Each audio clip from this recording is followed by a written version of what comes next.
So I'm really excited. I got my new bulb order in the mail, and I am going to plant some different kinds of bulbs, some unique kinds of bulbs that I think you should give a try if you haven't already.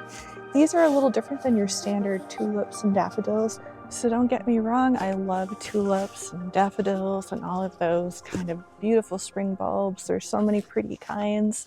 But unfortunately, the rabbits really love tulips too in my garden, so I haven't had a lot of luck with those.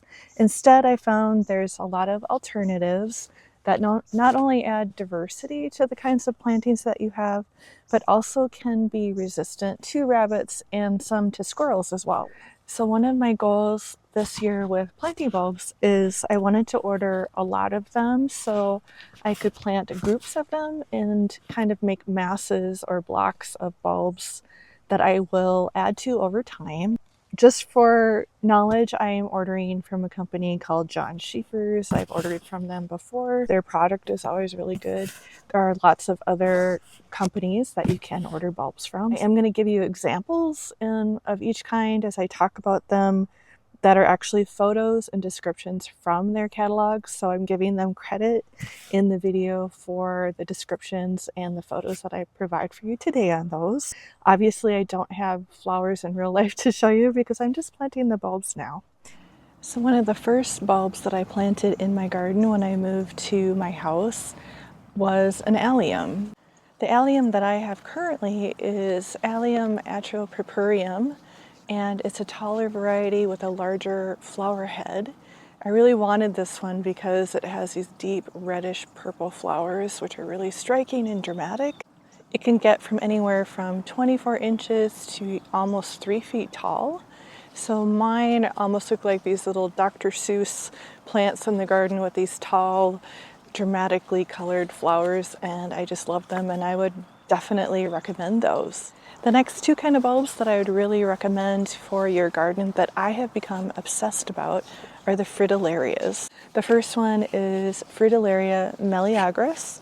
So this one is a lower growing variety that can naturalize throughout your garden.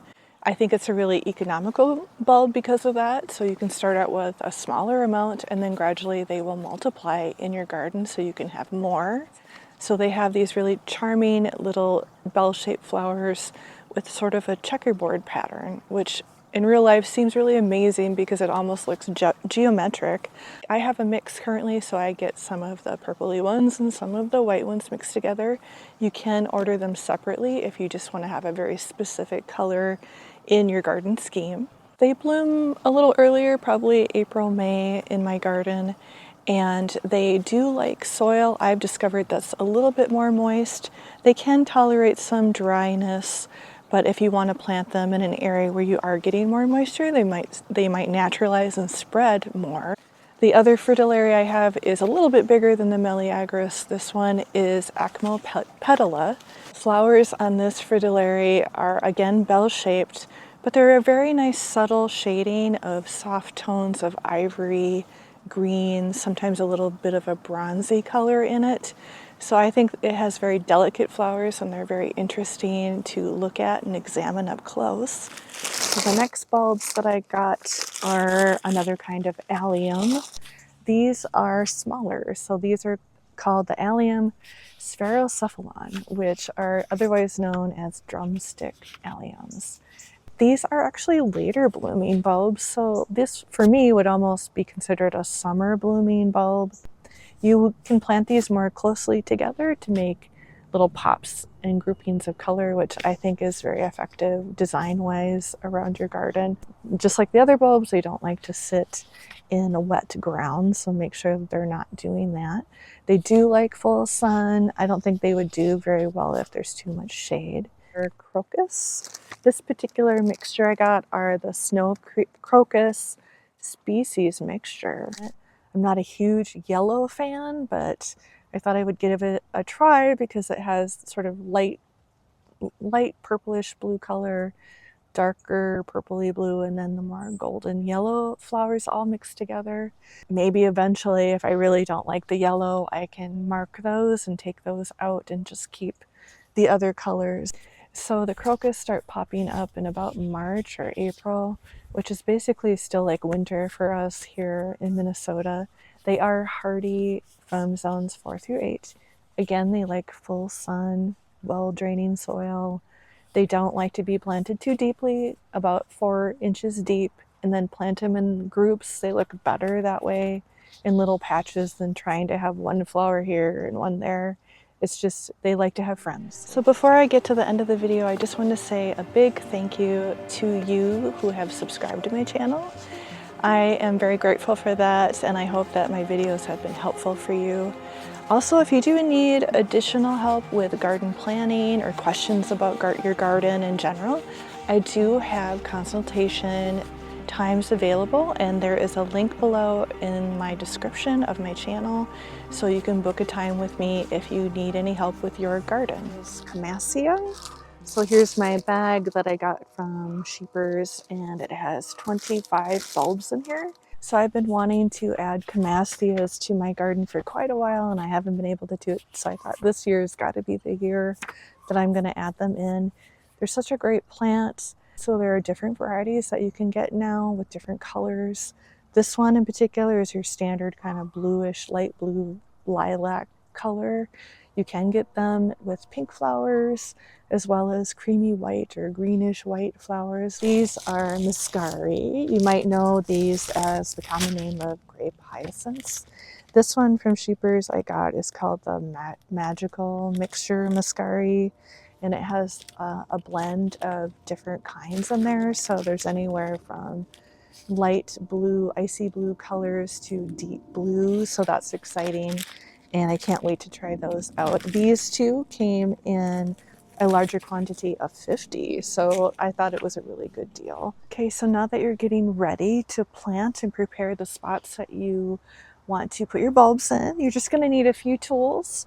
Your typical things that you're going to need are a trowel. If you've got really loose soil, you can just easily dig a hole and measure your planting depth. My trowel just have measurements on there, which a lot of them do, but you can also just use a tape measure or a yardstick just to make sure that the planting hole isn't too deep or it's deep enough. I also have an edger, which is a little unconventional. They do have little bulb planting spades. I don't actually have one of those, but those would be handy too. I'm going to use this for when I am planting in the grass or the lawn to help cut a space out for the crocus, for instance, where I want to plant that. So I just need something sharp that I can cut through the grass and then plant my bulbs in. So here's another fun tool that this is going to be the first time I'm going to try this year. We got this attachment to put on the drill, and this is a bulb planter. It's kind of cool. It's basically an auger that you can, drill a hole directly, and it makes it really fast other than hand digging the hole. And you may have to kind of measure to see how deep you want to go with this. This doesn't have any actual measurements on it. So again, just check your planting depth when you're using this. And the last bit that I'm going to need to plant my bulbs today, I'm going to use some chicken wire that I'm cutting into smaller sections for my crocus. And then I have some U-shaped stakes. These are some older ones that are a little rusty, but anything works fine that you have to stake to basically hold the chicken wire down so it doesn't get disturbed over the winter, so those pesky squirrels can't get after your precious bulbs. And one of my last recommendations when you're all set to go and ready to plant your bulbs, you don't need to add any additional fertilizers unless your soil needs a little help. In that case, think about adding some natural compost, especially compost that you've already made from your garden. I would stay away from inorganic fertilizers or amendments. These can potentially disrupt the natural microorganisms, fungi, and bacteria in your garden that you're trying to foster. I would also stay away from adding blood meal. I think it just attracts pests like squirrels and invites them to want to dig up the bulbs that you're trying to protect. So another tip I have for you when you're ordering bulbs is to consider looking for deals where you can get bulbs in a larger quantity. So even if you have to spend a little bit more up front, it's really worth it in the long run. Also, when you're ordering bulbs, look for the ones in the catalog if you're not familiar with them, if they may be labeled as being bulbs that will naturalize. They do multiply over time, so I could dig those up and separate them and have more for the future in different areas. So ultimately, you actually are spending your money really wisely when you buy those kind of bulbs because you can make more of them in the future.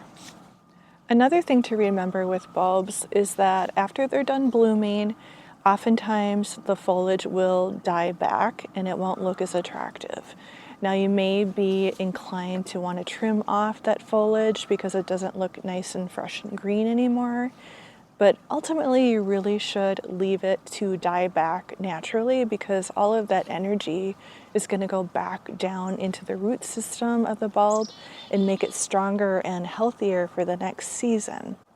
So one thing you can do if you don't want to look at that dying foliage, which isn't as attractive, is you can think about planting your bulbs in between perennials or underneath different trees and shrubs if they can tolerate some shade. As the perennials come in, they will kind of cover up the dying foliage of your bulbs and you won't really notice that they're dying back. Thanks for watching, and I hope this inspires you to plant some bulbs this year.